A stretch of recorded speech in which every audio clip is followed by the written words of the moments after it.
হয় চাওক, সন্মুখত প্ৰতিজন অসমীয়াৰ হিয়াৰ আমঠু হেঁপাহৰ ৰঙালী বিহু। সমান্তৰালকৈ ৰাজ্যত চলিছে এতিয়া নিৰ্বাচনী বতাহ, নিৰ্বাচনী কুচকাৱাজ। অহা 2 মে'ত ৰাজ্যত অনুষ্ঠিত হ'ব প্ৰথম পৰ্যায়ৰ নিৰ্বাচন, যাৰ বাবে ইতিমধ্যে সাজু হৈছে প্ৰত্যেকটো ৰাজনৈতিক দল। প্ৰত্যেকটো ৰাজনৈতিক দলৰ মাজত দেখা গৈছে বিশেষ তৎপৰতা, বিশেষ কুচকাৱাজ। অহা 2 মে'ত যিহেতু প্ৰথম পৰ্যায়ৰ নিৰ্বাচন, যাৰ বাবে ইতিমধ্যে মনোনয়ন পত্ৰ দাখিলৰ বাবে ৰাজনৈতিক দলসমূহৰ মাজত বিশেষ তৎপৰতা দেখিবলৈ পোৱা গৈছে। মই উপস্থিত আছোঁ অসম অৰুণাচল সীমান্তৰ জাগুন পঞ্চায়তত। জাগুন পঞ্চায়তৰ ৰাইজে ৰাজনৈতিক দলসমূহে বিগত পঞ্চায়তখনৰ কাম কাজত তেওঁলোক কিমান সুখী বা পঞ্চায়তখনৰ কাম কাজত তেওঁলোকে উন্নয়নমূলক কাম হ'ল বুলি তেওঁলোকে ভাবেনে, সেই সন্দৰ্ভত জানিবৰ বাবে মোৰ সৈতে কিছু ৰাজনৈতিক কিছু নেতা আছে। মই তেওঁলোকৰ পৰা জানিব বিচাৰিম। হয় চাওক, যিহেতু পঞ্চায়ত নিৰ্বাচন সমাগত, অহা 2 মে'ত ৰাজ্যত প্ৰথম পৰ্যায়ৰ নিৰ্বাচন, আপোনালোকৰ প্ৰস্তুতি কেনেধৰণৰ? প্ৰথমতে ND24 সকলো বিষয়ববীয়ালৈ আমাৰ ৰঙালী বিহুৰ শুভেচ্ছা জ্ঞাপন কৰিছোঁ। লগতে সমগ্ৰ অসমবাসী ৰাইজলৈ আমাৰ ৰঙালী বিহুৰ আমি ওলগ যাচিছোঁ। আমাৰ প্ৰস্তুতি তুংগত।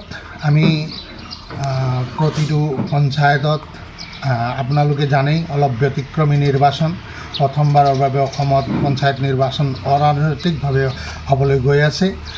কিন্তু আমাৰ আঞ্চলিক পঞ্চায়তৰ সদস্য আৰু জিলা পৰিষদৰ সদস্যৰ ক্ষেত্ৰত আমি মাৰ্ঘেৰিটা সমষ্টিৰ ভাৰতীয় জনতা পাৰ্টীৰ ফালৰ পৰা আমি 4টা সম্পূৰ্ণ কাউন্সিলৰ আৰু জিলা পৰিষদ টানি আজুৰিবলৈ সক্ষম হ'ম।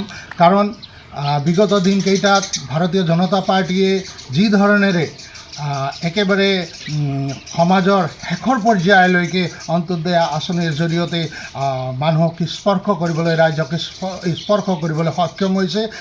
এতিয়া আপুনি ক'ব পাৰে প্ৰায় বিৰোধী শূন্য। গতিকে আমি নিশ্চিত ৰূপত সম্পূৰ্ণৰূপে টানি আজুৰি আনিবলৈ সক্ষম হ'ম।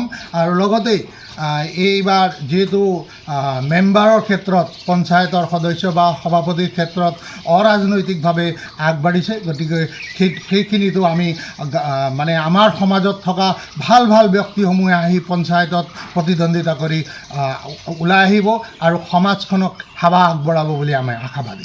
হয় চাওক, পঞ্চায়তে ND24 আমি প্ৰতিখন মাৰ্ঘেৰিটা সমষ্টিৰ আমি প্ৰতিখন গাঁও পঞ্চায়তলৈ গৈছোঁ। প্ৰত্যেকখন গাঁও পঞ্চায়তৰ গাঁৱৰ সাধাৰণ শ্ৰেণীৰ ৰাইজৰ আমি মনৰ ভাৱ, ৰাজনৈতিক হওক অৰাজনৈতিক হওক, আমি প্ৰত্যেকজন গাঁৱৰ সাধাৰণ শ্ৰেণীৰ ৰাইজৰ মনৰ ভাৱ বুজিবৰ বাবে আমি চেষ্টা কৰিছোঁ। মই আপোনাৰ পৰা জানিব বিচাৰিম, যিহেতু মাৰ্ঘেৰিটা সমষ্টিত 13খন গাঁও পঞ্চায়ত আৰু 4খন জিলা পৰিষদ গঠিত হ'ব, আপোনালোকে কিমানখন পঞ্চায়ত দখল কৰিম বুলি আপোনালোকে অনুভৱ কৰে? 13খনৰ ভিতৰৰ পৰা আমি প্ৰায় 13খনেই সম্ভৱত এতিয়া আমি যিমান জোৰ লাগি আছোঁ প্ৰায় সকলো আমাৰ কাৰ্যকৰ্তা সকলে কাম কৰি আছে। এইবাৰ নিৰ্বাচন যিহেতু কিছু ব্যতিক্ৰম, এইবাৰ দলীয় প্ৰতীক চিহ্নবিহীনভাৱে অনুষ্ঠিত হ'ব সদস্য পদৰ নিৰ্বাচন। আপোনালোকে এই ক্ষেত্ৰত কিবা প্ৰত্যাহ্বান বুলি ভাবে নেকি? প্ৰত্যাহ্বানটো থাকেই, বিৰোধী প্ৰত্যাহ্বান থাকিব, প্ৰত্যেক বছৰে থাকিব। ইমানেই প্ৰত্যাহ্বান থাকিলেও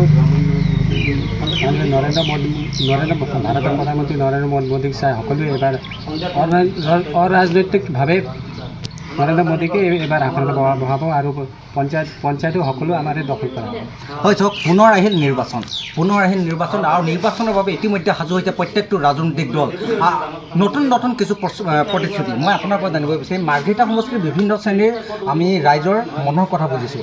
আজিও বহু পথ মাৰ্ঘেৰিটা সমষ্টিত বহু পথ আজিও পকীকৰণ কৰিবলৈ বাকী আছে। বহু লোকে আজিও পিএমআই ঘৰ পোৱা নাই বা বিভিন্ন ক্ষেত্ৰত তেওঁলোকে অসুবিধাৰ সন্মুখীন হৈ আছে। এই ক্ষেত্ৰত আপোনাৰ কিবা মতামত থাকিব নেকি?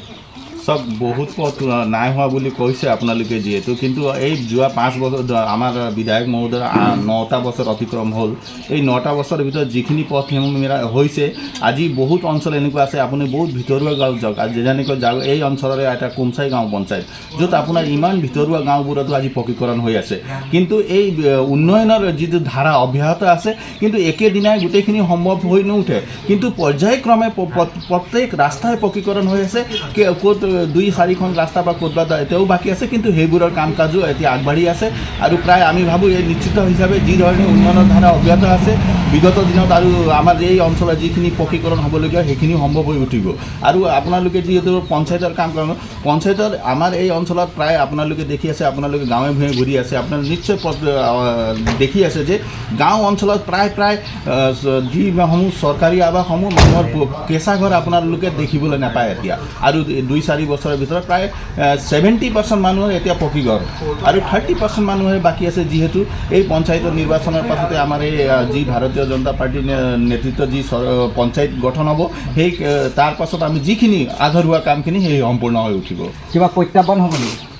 আমি ভাবিছোঁ প্ৰত্যাহ্বান নাই বুলি, কাৰণ ভাৰতবৰ্ষৰ যশস্বী প্ৰধানমন্ত্ৰী নৰেন্দ্ৰ মোদী ডাঙৰীয়াৰ নেতৃত্বত